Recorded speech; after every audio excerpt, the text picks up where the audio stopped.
O STF analisa agora a decisão do ministro Alexandre de Moraes, que anulou a posição da Câmara e cassou o mandato da deputada federal Carla Zambelli. Márcio Rocha com as informações.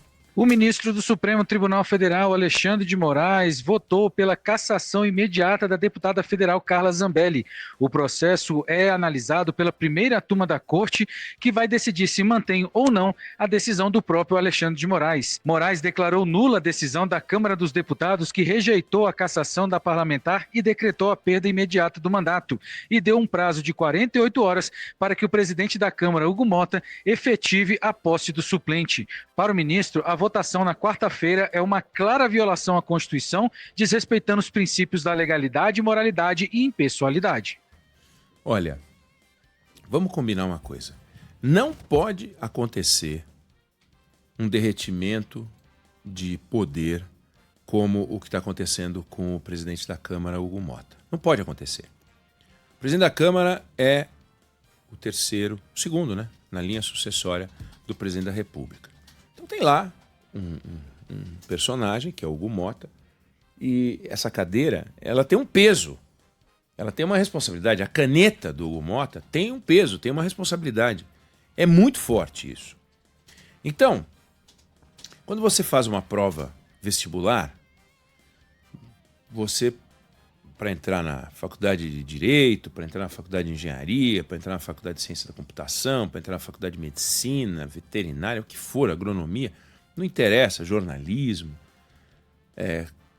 Se você entra e é o primeiro colocado, tudo que você prova, não é que você vai ser um bom advogado, um bom médico, um bom jornalista, um bom agrônomo. Você prova que você é bom de ensino médio.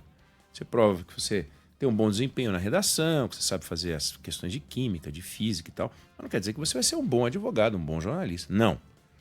O Hugo Mota, ele passou no vestibular porque ele provou que ele era um bom candidato. A Dilma, por exemplo, por incrível que pareça, ela era uma boa candidata em 2010 e em 2014.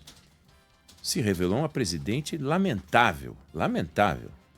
Jair Bolsonaro, em 2018, arrebentou, era um bom candidato. Provou que foi um presidente ruim, tanto é que não conseguiu se reeleger. Bateu na trave e tal, mas não se reelegeu, o único que não se reelegeu. A gente tem vários casos assim.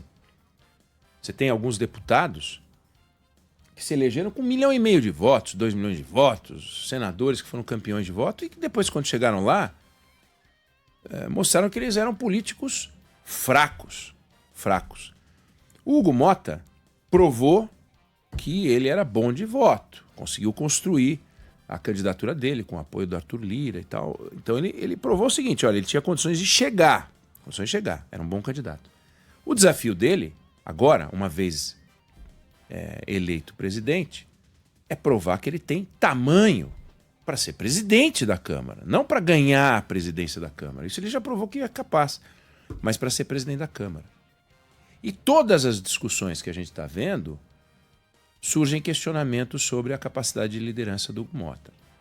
Elas são discussões travadas num nível muito baixo, porque em vez de discutir as decisões dele, é discutido o tamanho do Hugo Mota. E isso é terrível. É prova ou demonstração, ou mais um exemplo desse momento que a gente vive e que ninguém mais discute instituições. Fica só discutindo, o sujeito é um idiota, o outro é um imbecil, o outro é bacana, o outro é legal. Coisa ridícula, do jeito que a gente discute. Agora, Hugo Mota tinha algo a fazer no caso da Carla Zambelli. Ele levou uma escovada do Alexandre de Moraes. É uma escovada, e o Supremo vai dar uma escovada nele. Porque ele tinha que decidir de um jeito, resolveu decidir de outro e se deu mal. Olha o que ele fez, como ele geriu a crise, nossa, porque um imbecil sentou na cadeira de presidente da República, da Câmara. O idiota sentou lá, ele tinha duas coisas a fazer. Não tirar o cara de lá ou tirar o cara de lá. Aí ele resolveu tirar o cara de lá, na base de uma coisa ridícula. Mandou os seguranças puxarem o cara. Esse Glauber, ele é isso, ele adora isso. Ele é um encrenqueiro. Eu não sei como ele era quando era criança. Devia ser um chato. Aí ele vai lá e arranca o sujeito de lá. Além de arrancar o sujeito de lá, os bate-paus batem na imprensa, tiram a TV Câmara do ar. É um negócio absurdo. Absurdo. Eu conversei com alguns deputados, aí um deles me disse assim, se eu estivesse no lugar do Hugo Mota, eu teria presidido a Câmara de pé, do lado do Glauber, até tocaria nas costas dele, deixa ele lá sentado, o imbecil. Preside de pé, humilha o outro, humilha. E ao mesmo tempo dá uma aula de civilidade. Preside de pé e tal, até pergunta pro cara como é que ele vota. Deixa ele lá, idiota. Mas não. Então, talvez esteja faltando experiência, ou ele querendo provar que ele é bacanão, que ele faz do jeito dele.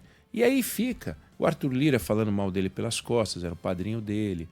E as pessoas começam a ficar incomodadas. Então, o baixo nível da discussão em torno do Hugo Mota mostra o ponto a que a gente chegou. A gente está desmoralizando o presidente de casa, o segundo na linha sucessória da presidência da República. É o presidente da Câmara, gente. Presidente da Câmara. Então, ele está desmoralizando, com algumas decisões dele, o cargo que ele ocupa. A crítica feita a ele desmoraliza ele também. Então, olha o momento que a gente está. Nós não podemos desmobilizar, desmontar as instituições, e tem a ver com o que eu falei sobre o Alexandre de Moraes, que também é responsável pela manutenção da imagem do Supremo Tribunal Federal. Razão pela qual ele, Alexandre de Moraes, deveria discutir com a mulher dele o que a gente deve fazer num caso como esse, que é uma acusação gravíssima, espero que leviana, mas uma acusação gravíssima, que envolvendo esse contrato absurdo de valores extraordinários. Então, é tudo parte da mesma coisa. A gente não pode deixar as instituições ficarem pequenas. Os ocupantes das instituições deveriam ser os maiores interessados em deixá-las robustas. Porque a Constituição de 88, ela vive em função da força das instituições, porque se não tiver instituição, não tem Constituição. Se o Supremo não se dá o respeito, se o Supremo não tem o respeito da sociedade, se a Câmara não se dá o respeito, se a Câmara não tem o respeito da sociedade, isso vale para o Senado, Presidência da República, Procuradoria. Quando a gente teve como procurador o Rodrigo Janot, ele apequenou a Procuradoria-Geral da República. Escreveu um livro, uma biografia, que é uma vergonha. Ganhou o apelido de Atirador-Geral da República, porque ele disse, confessou, que ele foi armado ao Supremo Tribunal Federal, com a pior das intenções, para atirar num ministro do Supremo, era o Gilmar Mendes. Isso tem cabimento um negócio desse? Um camarada que pegou e vazou uma conversa gravada entre o ex-presidente Michel Temer e o empresário Joesley Batista, da JBS, do grupo JF, com um conteúdo falso. Ele vazou uma frase que não existe no diálogo. Ele vazou. Ele é o responsável por isso. Ele vazou. Do jeito que apequenou o cargo. Isso não pode. Diminui a Procuradoria-Geral da República. Isso não pode acontecer. Não pode acontecer também com o Hugo Mota. Ele tem que se dar o respeito. As pessoas não podem perder o respeito por ele. E ou pensar duas vezes antes de tomar uma decisão. Se assessorar melhor, sei lá que diabo que ele tem que fazer.